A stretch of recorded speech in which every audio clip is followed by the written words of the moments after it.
It is day 3 of the impeachment trial. You're looking live at the Senate floor where House impeachment managers are desperately trying to convince the Senate to throw Trump out of office. But so far, Adam Schiff and his friends haven't been able to move the needle.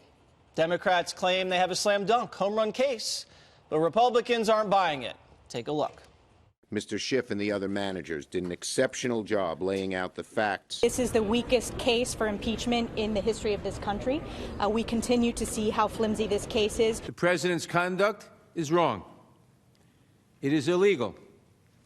It is dangerous. Who shouldn't be trusted is Adam Schiff and the House managers that are trying to perpetrate this lie on the American people. And while Democrats will spend 24 hours going after Trump, Adam Schiff revealed what impeachment is really all about. We are here today to consider a much more grave matter, and that is an attempt to use the powers of the presidency to cheat in an election. For precisely this reason, the president's misconduct cannot be decided at the ballot box, for we cannot be assured that the vote will be fairly won. Dana, I was reading Karl Rove today. Oh. Great way to start your day. Always start my day with a little Rove. And he had a great point. I've made this point many times, but I guess he made it in the Wall Street Journal, so it's very, very official. We were just talking about it. What if Hillary Clinton had become president, and then we'd found out she'd paid for this dossier overseas to dirty up her political opponent? Would the Democrats have wanted to impeach her for paying for foreign election interference? Surely not. Definitely not. Surely not. I rest my case. Therefore, we can go back to regular scheduled business. And Carl's column is always good in the Wall Street Journal. I think today, when he can zero in on politics like this and make the point that basically that it would have come out, because the whole issue of Carter Page and his surveillance and all of this FISA stuff, it was going to come out either way.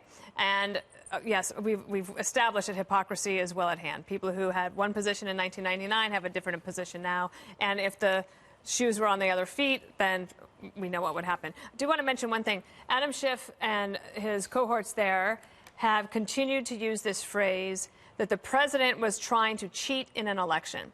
The Republicans, when they had the chance in opening statements on Tuesday, repeated several times that the Democrats are trying to steal an election. So I'm just wondering, if you're at home and cheating and stealing in elections, and it gets to be a little bit confusing, and I think the numbers show that the ratings are not great for all of this. People are sort of paying attention, not much. People are pretty tribal on it. They've heard this for a long time. And I talked to a House Democrat who said they think Adam Schiff did a great job, but they also know that this is going nowhere and they'd like to get back to business. Well, you know what I was thinking about earlier today? If Biden hadn't bragged on camera that he fired the prosecutor investigating his son, I don't think President Trump would have ever even known to ask the Ukrainians to look into the corruption.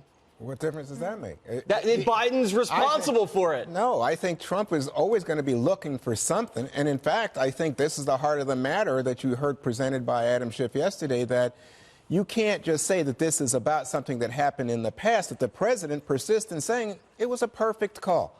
There's nothing wrong, he's told interviewers, with seeking a foreign country to intervene in our election to his benefit. That's the way so what you heard from Adam Schiff yesterday was literally saying, you know, we have to be aware this is an ongoing issue. But I think the big story, to my mind, by the way, I think the ratings numbers have been surprisingly good for something that's taking place largely in the middle of the day. People are paying attention. Maybe it's not a sensation, it's not pro wrestling, but you know what? For something as serious and as requiring of attention as this, I think it's pretty good.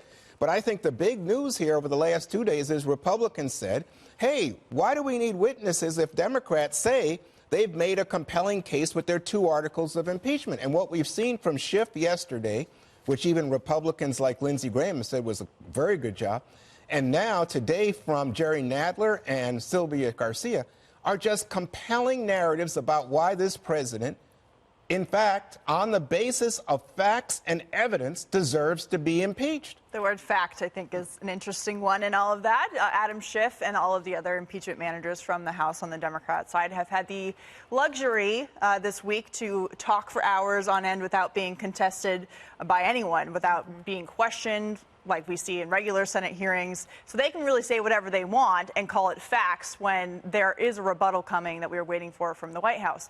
But on the Hunter Biden narrative, it's been made, the argument, that President Trump was simply going after Hunter Biden or Joe Biden because they wanted to score political points or gain some kind of advantage in the election. The White House has repeatedly argued it was about corruption. And the argument has been that it's only President Trump. Well, the Obama White House also had very serious questions about Hunter Biden's position on the Burisma board while Vice President Joe Biden had the Ukraine portfolio and was working on foreign policy.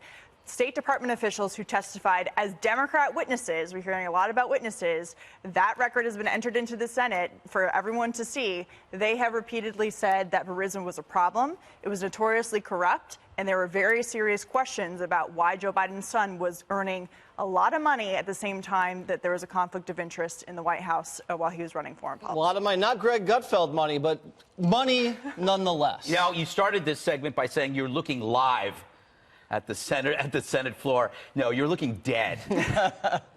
Did you notice that they were already showing videos that they showed yesterday? So they're already into their summer reruns. And but it doesn't matter because all they're trying to do is fill space. This is basically so far a 3-day campaign ad against Trump. And this would be a great time for the news to actually do the fact-checking, to say Adam Schiff is saying this, because the reason why people say Adam Schiff sucks and Adam Schiff did a great job is because Adam Schiff is presenting opinions. And so people who disagree with the opinion say he's bad, and people who agree with his opinion say he's dazzling. So we know it's all opinion. The problem is we have all these fact checkers, amazing journalists, and they're just overloaded with Adam Schiff that they can't fact check what he's doing. So instead, what do? They discuss his performance, not the content, but the performance. Oh, he really laid it out there. What do you mean? Tell me. Can you tell me what he laid out and whether or not it was true or false? The most telling moment was that sound on tape that you played when Schiff said impeachment is necessary because we can't count on 2020 being a legitimate election. So think about that. He is saying that impeachment as a process is superior to an election, not just past ones in 2016, but future ones, okay? So it's not. So what he's basically saying is that anybody can do this, and he's saying this to prevent a future event. This is a figment in his brain. It's not even real. He's saying the 2020 election cannot be trusted. The 2020 election has not even happened yet. So we've seen this before with the media and with the Democrats. Their arguments are always about the future because the reality is so different than what their experience. The reality in the United States is great. The economy, the stock market, we have peace and prosperity. So they have to look ahead and predict the apocalypse in order to somehow keep Trump in their crosshairs. But it's not about, the thing is, they know it's going to be acquitted, right? They know he's not going to be impeached. So we all know it's not about impeachment. It's about wounding. This thing is actually effective because it's wounding him so that it will be a bother, it will be a burden for him come election. So they already know they're not going to impeach the guy, but they do know that this is something that will be stuck on him until the election. Allow me to just quickly respond and to say that I think that fact checkers are locked in, and what we're seeing is that the biggest fact checkers are at the White House, and they're in front of the microphones, and there are Republicans who say this is the problem or this isn't the problem. But you know what? They're not saying, hey, Schiff is factually wrong. They're saying we don't like the process. There was a secret proceeding in the House. Democrats are terrible. There were people that said he was factually wrong. No, when he presented that fake text message is arguing from Lev, about the Schiff facts. has lied for the last 2 years. And by the way, something happened in 2016, and today there was more a presentation saying, yes, Russia interfered in 2016 to benefit Donald Trump, and Donald Trump asked for their help. Yep. So Trump cheated in 2016, and he's going to cheat again in 2020. That's the worry. There you go. That's the worry. In fact, he was impeach over a worry. He was seeking help from the You Ukrainians. wait until there's a Democrat in office. At least he didn't pay for it like Crooked did. Oh, get out of here. Coming up.